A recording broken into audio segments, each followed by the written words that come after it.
नमस्कार मित्रों, मैं प्रशांत सिंह आप सभी का अपने channel PK Singh pharma and spiritual video पर हार्दिक स्वागत करता हूं। टैबलेट टूलिंग सीरीज पार्ट 11 में आज हम लोग बात करेंगे डाइज और पंचेस के इंस्पेक्शन के बारे में। वीडियो स्टार्ट करने से पहले आपसे रिक्वेस्ट है, अगर वीडियो आपको पसंद आए तो वीडियो को लाइक और चैनल को सब्सक्राइब जरूर कीजिए। चलिए वीडियो हम लोग स्टार्ट करते हैं। डाई एंड पंच इंस्पेक्शन, सबसे पहले ये चीज़ दिमाग में आती है कि हमको इंस्पेक्शन करना क्यों है। Need for inspection, what is the need of inspection, क्यों करना है। सबसे पहले टैबलेट वेट वेरिएशन को की प्रॉब्लम को मिनिमाइज़ करने के लिए, टैबलेट थिकनेस और हार्डनेस वेरिएशन को मिनिमाइज़ करने के लिए, ठीक है। Excessive powder seepage between the lower punch and die को अवॉइड करने के लिए, collar formation, punch tip running tight in die, dies are either too loose or too tight in the die pocket, die protrudes from the die pocket. ये सब ऐसे case हैं।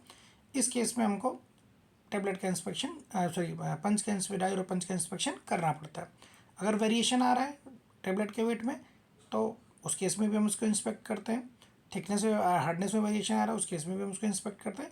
But initially जब हमको पंच रिसीव होता है सप्लायर से या मैन्युफैक्चरर से, उस केस में भी हम लोग एज पर SOP उसका इंस्पेक्शन करते हैं कि जो पंचेज हैं वो हमारे जो स्पेसिफाइड हमारे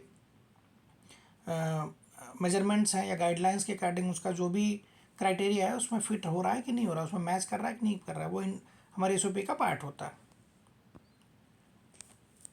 अब हमारा जो die and punch inspection kit होती है जिसके थ्रू हम लोग उसको इंस्पेक्ट करते हैं।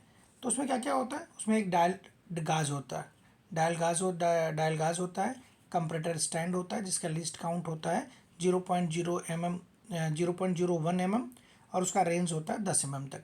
फिर एक माइक्रोमीटर होता है जिसका लिस्ट काउंट होता है 0.01 mm, रेंज होता है इसका 0 से 25 और 25 से 50 mm। अगला क्या होता है, पंच होल्डिंग बुश होता है इसमें, पंच हाइट गेज होते हैं, डाई आउटर डायमीटर ब्लॉक होता है, मैग्नेलिक बी ब्लॉक होता है, round die go no go gauge होते हैं, मैग्नीफाइंग ग्लास होता है, डाई पॉकेट क्लीनर होते हैं और रेडियस गेज होते हैं। तो इनमें ये सब जो किट होती है इसमें ये सारी चीज़ें होती हैं, ठीक है। जैसे डायलर गाज है, माइक्रोमीटर है, डायलर गाज है तो उसको हम लोग यूज़ करते हैं पंच का लेंथ मेजर करने के लिए, overall length, working length, cup depth, ठीक है। माइक्रोमीटर जो होता है वो डाई का आउटर डायमीटर या उसकी हाइट को मेजर करने के लिए हम लोग यूज़ करते हैं, ठीक है। पंच होल्डिंग बुश में पंच को हम लोग होल्ड करते हैं। पंच हाइट गेज, एक पंच हाइट गेज होता है, डाई OD ब्लॉक होता है, मैग्नेलिक V ब्लॉक होता है जिसमें हम tip to body consistency check करते हैं, round go no go gauge होता है वो डाल के हम लोग उसमें देखते हैं, मैग्नीफाइंग ग्लास होता है विजुअल इंस्पेक्शन के लिए, डाई पॉकेट क्लीनर होता है और रेडियस गेज होता है। अब विजुअल इंस्पेक्शन, इसमें हम लोग क्या करते हैं, सबसे पहले हम लोग करते हैं क्रॉस चेक करते हैं, ठीक है, जो कि हमको क्वांटिटी रिसीव हुई है अगेंस्ट द डिलीवरी डॉक्यूमेंट। अगर कोई पंच हम प्रोक्योर कर रहे हैं तो उसका एक डिलीवरी डॉक्यूमेंट होगा, इसमें PO के अगेंस्ट में आया होगा तो उसमें क्वांटिटी लिखी होगी, तो हम लोग जो डिलीवरी डॉक्यूमेंट है उसके अगेंस्ट में हम लोग सबसे पहले उसकी क्वांटिटीज़ को चेक करते हैं। उसके बाद हम लोग चेक करते हैं कि कोई फिजिकल डैमेज तो नहीं है टूलिंग में, वो हम लोग चेक करते हैं। उसके बाद हम लोग इंस्पेक्ट करते हैं पंच की टिप फेस को कि भाई वहाँ पे कोई डैमेज तो नहीं है या फिर कोई पुअर फिनिश नहीं है, वो हम लोग मैग्नीफाइंग ग्लास से चेक करते हैं, ठीक है। इसके बाद हम लोग पंच हेड को इंस्पेक्ट करते हैं कि भाई कोई डैमेज तो नहीं, वो भी मैग्नीफाइंग ग्लास से हम लोग चेक करते हैं। उसके बाद डाई बोर का फिनिश हम लोग चेक करते हैं। उसके बाद डाई बोर में अगर मेरा रिंग फॉर्म हुआ है, ठीक है, वहाँ कोई रिंग तो फॉर्मेशन नहीं हुई है, हम लोग उसको भी चेक करते हैं, या पिटिंग या कोरोजन तो नहीं है, ये सब चीज़ें हम लोग चेक करते हैं।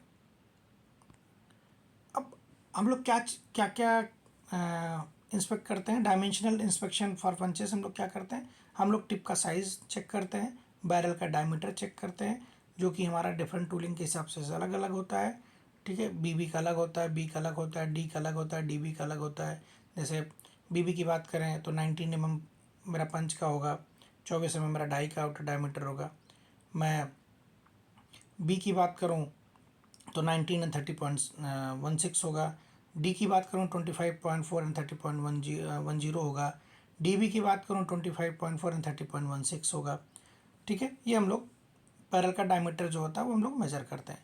टोटल पंच हाइट और ओवरऑल और लेंथ जो हम लोग चेक करते हैं वो हमारा, अगर मेरा TSM है, यूरो स्टैंडर्ड, 2 स्टैंडर्ड्स होते हैं, यूरो के हिसाब से 133.6 होता है और इसका जो टॉलरेंस होता है 0.05 mm होता है।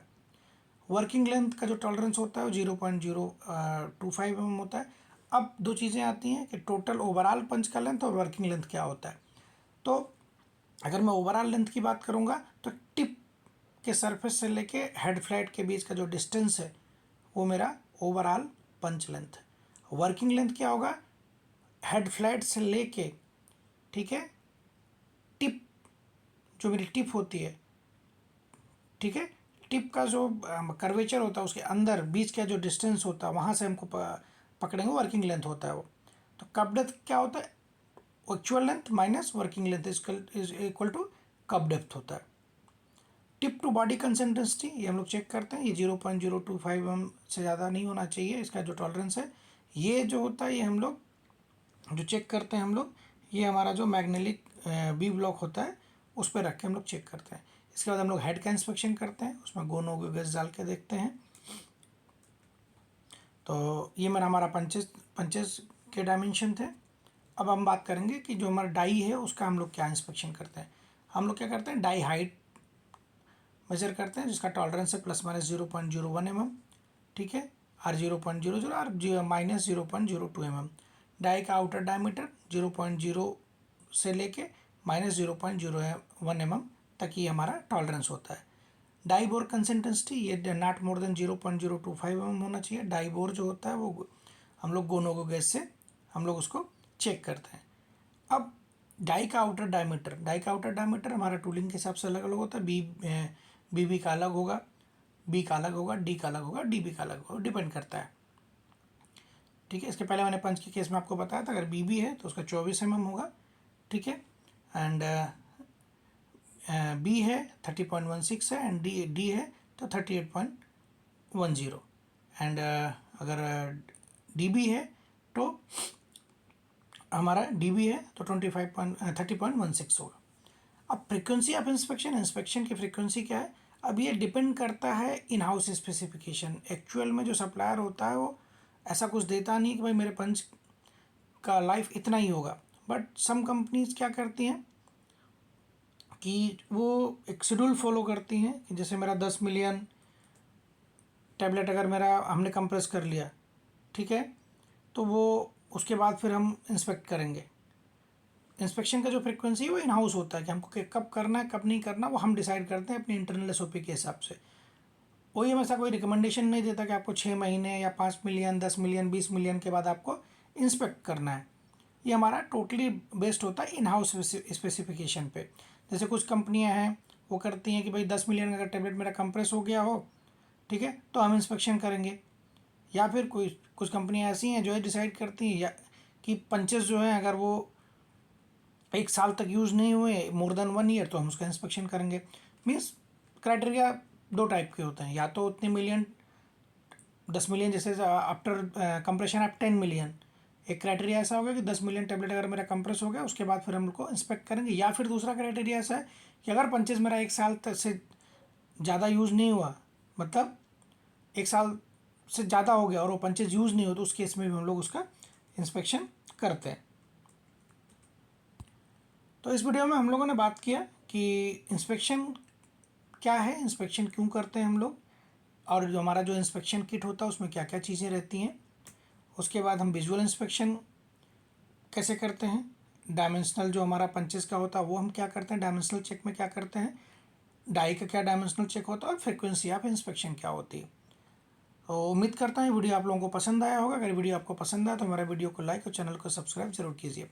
नेक्स्ट वीडियो जो कि पार्ट 12 है टैबलेट टूलिंग का, जिसमें हम लोग बात करेंगे पंच पॉलिशिंग किट के बारे में।